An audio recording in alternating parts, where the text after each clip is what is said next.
How old were you when you started messing around with drugs? Alcohol, whatever it is. I was 13. 13, what was it? I was smoking weed. I went from weed and alcohol straight into cocaine. Yeah. And I was already prescribed Adderall, so I was abusing those, of course. Mm-hmm. And then when I hit about 19 was when I did my first little line of heroin. It was hell, man.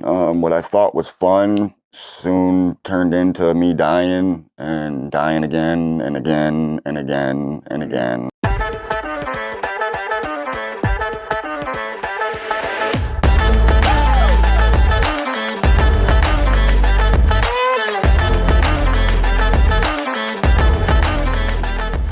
Hey guys, what's up?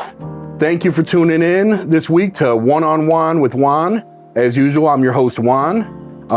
We appreciate you guys, man. First and foremost, thank you for checking out our previous episodes and for showing us love and support. One on One is a little segment where we try to have short conversations with people in recovery or things related to recovery. And our hope was just to try to relate, man. Try to relate, tell real stories, and highlight some people that we care about and people that are in recovery. And I'm excited to welcome our guest here tonight, Mr. Chuck. I'll let you say what's up, Chuck. What's up, How you Juan? doing, brother? I'm good, man. How are you? Good, bro. Good. I'm very, very well, man. So, what is your full name, first of all? Charles Russell Myers III. Charles Russell Myers III. Yes, sir. Man, that's straight out of the Renaissance. Yep. You know, like jousting. Yeah, man. So, dude, what brings you to Team Recovery, man? How'd you land here? I needed help, man. I did a little bit of time at Midwest to get sober, and I kept hearing all this hype about you guys and how it's a family atmosphere and, all the different activities and opportunities, man. And I had to be a part of it. Yeah, I wasn't accepting no for an answer. So here I am, man. I've came across a lot of great people in my time here, and I'm doing tremendously well. Yeah, man, you're killing it, bro. You're killing it for real. Thank you. So so previously, before coming here, you were hearing some things that there was a family atmosphere. Do you feel like that has been your experience? Yes. Yeah, in what way? Man, everybody's so caring and so nice, I just couldn't ask for like a better surrounding. Oh, man, you know what I mean? Yeah. Like, you guys are awesome, man. And I truly mean that. Yeah, man. So you're coming from, so you told me that you were raised where at in California? I was born in Santa Monica, California. Santa Monica? And I was there till I was 14. Until you were 14, then Yep. shifted to Ohio? Yes, sir. You know what I mean? So 14, you were already like probably forming behaviors and habits and already figuring out who Chuck was instead of Charles, right? Yes. Yeah. So what was that like at that time in your life when you moved from Cali to Ohio? Like what was that experience like? It was a culture shock, man. Like, it's two totally different worlds. It's like night and day. Mm-hmm. Mountains, palm trees, and ocean, and everything's just beautiful. But the people here are excellent. Like I really like the people here. I've met a lot of great people here. Yeah. Do you feel like when you moved from Cali to Ohio that you had a hard time when you adjusted into schools or anything like that? Was it like, for me, I switched schools in middle school, and the way everything that went on and was acceptable and cool and the things that were happening and trending at the school I was at weren't the same.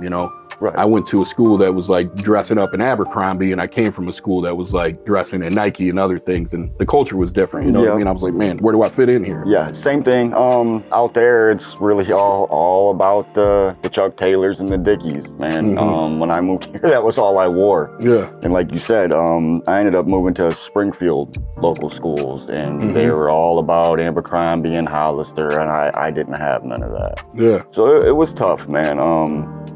Yeah, it was real tough. I got picked on. Yeah. So did that like shape you any? I remember, like, for me, it shaped me a little. I had to figure out my bearings, and how did it shape you when you were maybe getting picked on, or you didn't necessarily fit in from coming from a situation you were probably comfortable in, I would imagine. No, it taught me a lot about humility, and about people. I learned real quick who I was. And what I stood for, and I realized, who and what other people were. A lot of people are harsh, man. You know that. A lot of people are very harsh. Life's not fair. No, definitely not. Yeah. How old were you when you started messing around with drugs? Alcohol, whatever it is. I was 13. 13, what was it? I was smoking weed. Smoking weed? Yep. And how long before it started, like everything started progressing? I'd say about 11th grade. 11th? 11th grade. And what did it, in 11th grade, did it go from like weed and alcohol into like harder drugs? Yes, yeah. I went from weed and alcohol straight into cocaine. Yeah. And I was already prescribed Adderall, so I was abusing those, of course. Mm-hmm. And then when I hit about 19 was when I did my first little line of heroin. Opiates, like, Yeah. what was that like for you? It was hell, man. What I thought was fun soon turned into me dying and dying again and again and again and again. But initially it was fun, right? Yeah, it was fun at first. It started out that way. Yeah. But, you know, people started dropping like flies. I started dropping like flies. Out of a group of 8 guys that I hung out with, 2 of us are left alive. Really? You know, Wow. and them are my family. And Yeah. I won't even call them friends, they're family. Wow, dude. So, you know, when like looking at that time in your life, you know, when things changed, so it sounds like it happened rapidly, you know, 19 or so, you like heavily got into heroin, and now you're 32. You know, what was it like painting a picture? You got kids? Yeah, I got 1 daughter. You got 1 daughter. How Yes. old? She's 12 and a half. 12. So right around the time that it really took off then, huh? Yeah. Yeah. So what was that like, you know, as it progressed and being a parent and trying to figure out, you know, how to go through life and dealing with addiction? It was hard. I created a lot of damage that I didn't like foresee happening.